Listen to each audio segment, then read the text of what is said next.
আমরা সংক্ষেপে ধনতন্ত্র, সমাজতন্ত্র, মিশ্র এই তিনটি বিষয় দেখে নিব, যাতে করে পরীক্ষার উদ্দীপক পেলে আমাদের উত্তর দিতে যেন কোনো সমস্যা না হয়।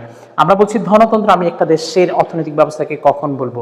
যখন ওখানে সকল কিছু আমি বেসরকারি দেখব, যেমন সম্পদের ব্যক্তি মালিকানা থাকা, সম্পদের ব্যক্তির স্বাধীনতা থাকা, উদ্যোগের স্বাধীনতা থাকা, এখানে যদি কোনো সরকারি হস্তক্ষেপ না থাকে, কোনো কেন্দ্রীয় কর্তৃপক্ষের যদি কোনো ধরনের বাধা নিষেধ না থাকে, তাহলে সেই অর্থনৈতিক ব্যবস্থাকে আমরা বলি ধনতান্ত্রিক অর্থব্যবস্থা। এরপরে বলছি আমরা সমাজতান্ত্রিক অর্থব্যবস্থা, যেটা হচ্ছে ধনতন্ত্রের ঠিক বিপরীত।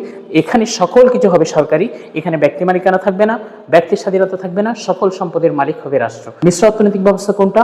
আমরা বলছি যে বেসরকারি এবং সরকারি, অর্থাৎ ব্যক্তি মালিকানা এবং রাষ্ট্রীয় মালিকানা, দুটোটা মিলেই যে অর্থনৈতিক ব্যবস্থা, সেটা হচ্ছে মিশ্র অর্থনৈতিক ব্যবস্থা। আমরা যদি একটু খেয়াল করি, ধনতন্ত্রের মধ্যে একটু হাহাকার আছে যে এখানে সকল কিছু ব্যক্তির মাধ্যমে পরিচালিত হয়, এখানে রাষ্ট্র থাকলে ভালো হতো। আবার এখানে সকল কিছু রাষ্ট্রের মাধ্যমে পরিচালিত হয়, ব্যক্তির স্বাধীনতা থাকলে ভালো হতো। এই যে একটা আফসোসের জায়গা, সেই জায়গা থেকে আমরা দেখেছি এই বেসরকারি এবং সরকারি উদ্যোগের স্বাধীনতা নিয়ে ধনতন্ত্রে এবং সমাজতন্ত্রের দুষ্পরিহার করে যে অর্থনৈতিক ব্যবস্থার জন্ম হয়েছে, সেটি হচ্ছে মিশ্র অর্থনৈতিক ব্যবস্থা। দেখতে থাকুন, দেখতে দেখতে শেখা হয়ে যাবে ইনশাআল্লাহ। আসসালামু আলাইকুম।